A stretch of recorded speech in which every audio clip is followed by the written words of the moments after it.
మహాశివరాత్రికి సర్వం సిద్ధంగా ఉంది. అసలు శివరాత్రి అంటే ఏమిటి, అసలు ఈ పండుగ మనం ఎందుకు జరుపుకుంటాము, ఉపవాసం ఎలా చేయాలి అనే కొన్ని విషయాలు మనం ఇప్పుడు తెలుసుకుందాం. హిందూ సాంప్రదాయ పండుగలన్నీ తిథులు నక్షత్రాలతో ముడిపడి ఉంటాయి. కొన్ని పండుగలు తిథులు, మరికొన్ని పండుగలు నక్షత్రాలతో ముడిపడి ఉంటాయి. ఈ పద్ధతిలో ప్రతి నెల చాంద్రమాసము ప్రకారం కృష్ణ పక్షమిలోని ప్రదోష వ్యాప్తి గల చతుర్దశి తిథిని మాస శివరాత్రి అంటారు.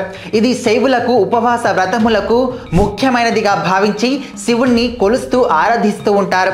సూర్యాస్తమయ సమయమునకు పరమందు 6 ఘడియలను ప్రదోషకాలమని అంటారు. మాఘమాసములో కృష్ణపక్ష చతుర్దశి అర్ధరాత్రి వ్యాప్తి చెందిన రోజును మహాశివరాత్రిగా పరిగణించబడుతుందని ధర్మసింధు వంటి శాస్త్ర గ్రంథాలు తెలుపుతున్నాయి. అమావాస్యకు ముందు వచ్చే కృష్ణపక్ష చతుర్దశి నాడే శివరాత్రి జరుపుకోవాలని శాస్త్ర నిర్ణయం జరిగింది. ఈ మహాశివరాత్రి రోజు అర్ధరాత్రి 12 గంటల సమయంలో మహాశివుడు ఆ ఆదిదేవుడు లింగ రూపంలో ఉద్భవించాడు.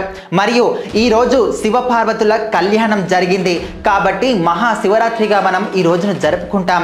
మహాశివరాత్రి రోజు పగలంతా ఉపవాసం ఉండి దైవ చింతనలో ఉంటూ రాత్రి సమయంలో ఆ పరమేశ్వరుని ధ్యానిస్తూ నామస్మరణ చేస్తూ ఆటలు పాటలు ఆడుకుంటూ ఆ పరమేశ్వరుని స్మరిస్తూ జాగరణ చేస్తారు. అసలు ఈ మహాశివరాత్రి రోజు ముఖ్యంగా 3 నియమాలు ఉంటాయి. ఈ మహాశివరాత్రి రోజు ముఖ్యంగా 3 నియమాలు చెప్పుకోవాలి. ఒకటి ఉపవాసం ఉండడం, ఇంకోటి జాగరణ చేయడం, ఇంకోటి దైవాన్ని స్మరిస్తూ ఉండడం.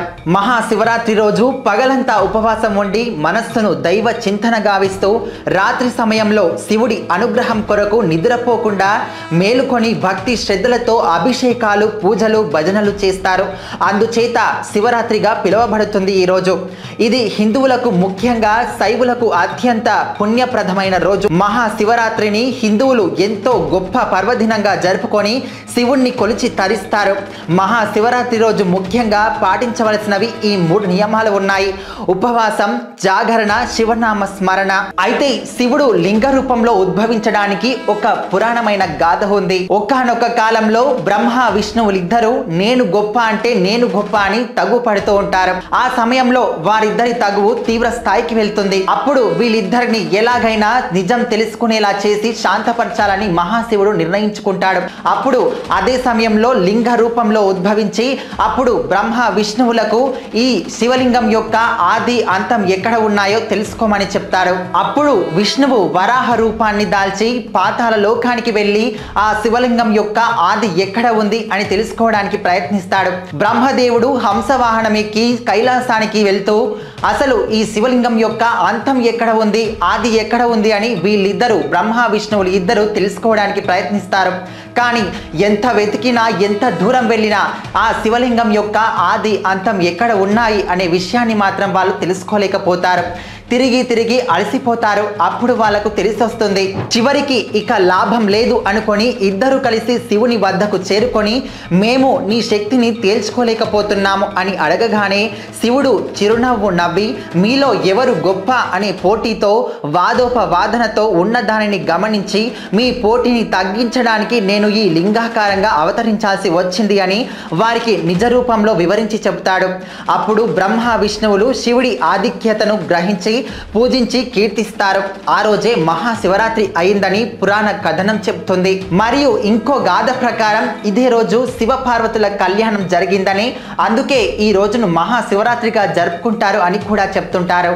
అయితే ముఖ్యంగా ఈ మహాశివరాత్రి రోజు కొన్ని పాటించవలసిన ముఖ్య నియమాలేంటో ఇప్పుడు మనం తెలుసుకుందాం. శివరాత్రి రోజు బ్రహ్మ ముహూర్తంలో నిద్ర లేవాలి. శుచిగా తలస్నానం ఆచరించి కొత్త బట్టలు ధరించి పూజా గదిని ఇల్లంతా శుభ్రపరచుకోవాలి. ఇంటి గుమ్మాలకు తోరణాలు కట్టాలి. లింగాకారంలో ఉన్న మహాశివునికి శుద్ధ జలంతో, ఆవు పాలతో, పంచామృతాలతో, వివిధ పూజా ద్రవ్యాలతో, పుష్పాలతో అభిషేకించుకొని ముఖ్యంగా మారేడు దళాలను, బిల్వపత్రాలను, తుమ్మి పూలను, గోగు పూలు, తెల్లని పచ్చని పూలతో శివనామాలను కానీ పంచాక్షరి మంత్రమైన ఓం నమ శివాయ అని స్మరిస్తూ పూజించాలి. తాంబూలం, చిలగడ దుంప, అరటిపండు, జామపండు, ఖర్జూర పండును సమర్పించి పూజ చేస్తున్న సమయంలో నిష్ఠతో శివ అష్టోత్తర పంచాక్షరి మంత్రాన్ని పఠించాలి.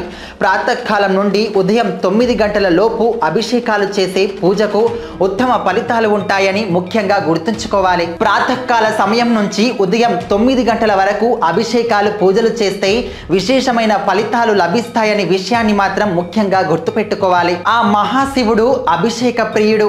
చెంబెడు నీళ్లు పోసినా ఎంతో పులకరించిపోయి కోరుకున్న కోరికలన్నీ తీరుస్తాడు.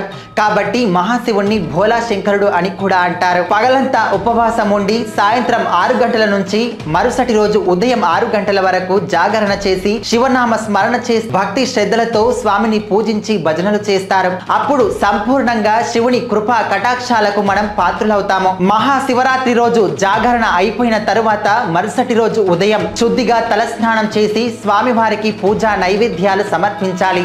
అన్నం కూర వండి స్వామివారికి నివేదన చేయాలి. అప్పుడు ముందుగా పశు పక్ష్యాదులకు ఏదైనా తినడానికి ఆహారం సమర్పించిన తరువాత అప్పుడు మనం ఉపవాసాన్ని విరమించాలి. ఇలా చేయడం వల్ల సాక్షాత్తు ఆ పరమశివుడే తన భక్తుల యొక్క బాధలు తీర్చడానికి స్వయంగా ఏదో ఒక రూపంలో వచ్చి మనకు సహాయం చేస్తాడు. కాబట్టి ఇదే విధంగా ప్రతి ఒక్కరు కూడా తమ పూజా విధానాలను స్వీకరించి స్వామివారిని భక్తి శ్రద్ధలతో పూజించి ఆ పరమశివుని యొక్క కృపా కటాక్షాలకు పాత్రలు కావాలని కోరుకుంటున్నాం. ఈ మహాశివరాత్రి సందర్భంగా మహాశివుడు కొలువయ్యున్న 12 జ్యోతిర్లింగాలతో సహా ఏ ఊరు వాడవాడ ఎక్కడ చూసినా శివాలయాలు ప్రత్యేకంగా అలంకరణ చేస్తూ ఈ మహాశివరాత్రిని ఉద్దేశించి ఆ మహాశివుడు కొలువయ్యున్న 12 జ్యోతిర్లింగాలతో సహా ఊరు వాడవాడలో ఎక్కడ చూసినా ప్రత్యేకంగా శివుని యొక్క ఆలయాలన్నీ అలంకరణతో కలకలలాడుతూ ఉన్నాయి. ఎక్కడ చూసినా శివనామ స్మరణతో మైకుల్లో పాటలతో శివనామ స్మరణ ఊరురా నిండిపోయి ఉంది. ఈ మహాశివరాత్రికి ఆ మహాశివుణ్ణి భక్తి శ్రద్ధలతో పూజించి ప్రతి ఒక్కరం కూడా ధన్యులు కావాలని కోరుకుంటున్నాము. ధన్యవాదాలు.